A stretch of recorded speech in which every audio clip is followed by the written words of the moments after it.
ಬೃಂದ ಬೃಂದ ಅಂತ ಸೊಸೆ ಇದ್ರೆ ಖಂಡಿತವಾಗ್ಲೂ ಆ ಮನೆ ನಿಜಕ್ಕೂ ಸರ್ವನಾಶ ಆಗ್ಬಿಡತ್ತೆ.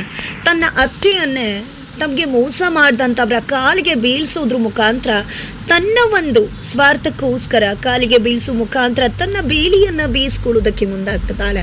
ಆದರೆ ಆ ಮನೆಯೇ ತನ್ನ ಸರ್ವಸ್ವ ಅಂದ್ಕೊಂಡು ತನ್ನ ಇಡೀ ಸರ್ವಸ್ವವನ್ನು ಕೂಡ ದಾರಿ ಎರಿತಿರ್ತಕ್ಕಂತಹ ಭಾರ್ಗವಿ ತನ್ನ ಅತ್ತೆಯನ್ನು ಮತ್ತೊಬ್ಬರ ಕಾಲಿಗೆ ಬೀಳಿಸೋದಕ್ಕೆ ಮುಂದಾಗೋದಿಲ್ಲ. ಸರಿಯಾದ ಸಮಯಕ್ಕೆ ಎಂಟ್ರಿ ಕೊಟ್ಟು ಭಾರ್ಗವಿ ಅತ್ತಿಯನ್ನ ತಡೆದು ಕೊಡಬೇಕಾಗಿರೋ ಬಾಡಿಗೆಯನ್ನ ಕೊಟ್ಟು ಅಲ್ಲಿಂದ ಕಳಿಸ್ತಾರೆ. ಸಾಕ್ಷಿಗೂ ಕೂಡ ಸಖತ್ತಾಗಿ ಅವಮಾನ ಮಂಗಳಾರತಿ ಮಾಡಿ ಆ ಮನೆ ಯಾವತ್ತಿದ್ರೂ ಕೂಡ ನಮ್ಮದೇ ಆಗಿರತ್ತೆ. ಕಾಲ ಬಂದಾಯಿತು, ಇನ್ನೇನೇ ಇದ್ರೂ ಬೀದಿಗೆ ಬೀಳೋ ಸಮಯ ಬಂದದ, ಸ್ವಲ್ಪ ಎಚ್ಚರಿಕೆಯಿಂದ ಇರಿ ಅಂತ ಹೇಳಿ ಎಚ್ಚರಿಕೆ ಕೊಟ್ಟು ಕಳಿಸ್ತಾಳೆ. ಆದರೆ ಇಷ್ಟೆಲ್ಲ ಭಾರ್ಗವಿ ಮಾಡಿದ್ರು ಕೂಡ ಅಲ್ಲಿರ್ತಕ್ಕಂಥ ನಿರ್ಮಲಾ ಭಾರ್ಗವಿಯನ್ನು ನಂಬೋದಕ್ಕೆ ರೆಡಿ ಇಲ್ಲ.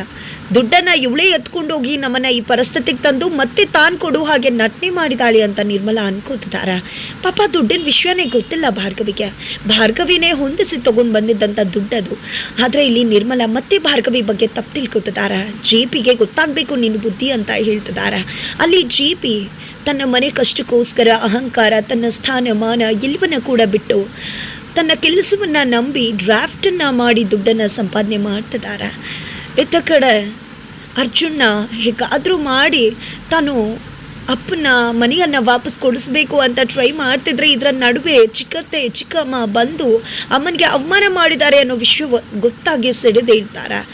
ಇಲ್ಲಿ ಅವ್ರ ಮೇಲೆ ಕೇಸ್ ಆಗಬೇಕು ಅನ್ಕೋತಾರೆ. ಬಟ್ ಆಲ್ರೆಡಿ ಭಾರ್ಗವಿ ಅವ್ರ ಮೇಲೆ ವಕಾಲತ್ ಹಾಕಿ ಬಂದತಾಳೆ. ಸ್ವಲ್ಪ ಸಮಯ ತಗೊಳ್ಳೋಣ ಅನ್ಕೊಂಡೆ, ಬಟ್ ಅವರ ಆರ್ಭಟ ಜೋರಾಗಿದೆ, ಹಾಗಾಗಿ ವಕಾಲತ್ ಹಾಕಿದ್ದೀನಿ ಅಂತ ಭಾರ್ಗವಿ ತಿಳಿಸ್ತಾರೆ. ಇದರ ನಡುವೆ ಬೆಳಗ್ಗೆಯಿಂದ ರಾತ್ರಿವರೆಗೂ ಕಷ್ಟಪಟ್ಟು ಸಂಪಾದನೆ ಮಾಡಿದ ದುಡ್ಡಲ್ಲಿ ಜೆ.ಪಿ ಪಾಟಿಲ್ಲ. ಆ ಮನೆಯ ಆಸ್ತಿ ಆಗಿರ್ತಕ್ಕಂಥ ಭಾರ್ಗವಿ ಆ ಒಂದು ಮಾಂಗಲ್ಯ ಸರವನ್ನು ಬಿಡಿಸಿ ತಗೊಂಡು ಬಂದು ಅಮ್ಮನ ಕೈ ಕೊಟ್ಟು ಇದನ್ನು ಅರ್ಜುನ್ ಕೊಟ್ಟು ಬಿಡಿ ಭಾರ್ಗವಿಗೆ ಅಂತ ಹೇಳ್ತಾರೆ. ಅರ್ಜುನ್ ಕೂಡ ತನ್ನ ಹೆಂಡತಿಗೆ ಬಂದು ಇದನ್ನು ಅಪ್ಪ ಕೊಟ್ಟಿದ್ದು ಅಂತ ಹೇಳಿ ಹಾಕ್ತಿದ್ದಾರೆ. ಮುಂದಿನ ಆಗುತ್ತೆ ಮುಂದಿನ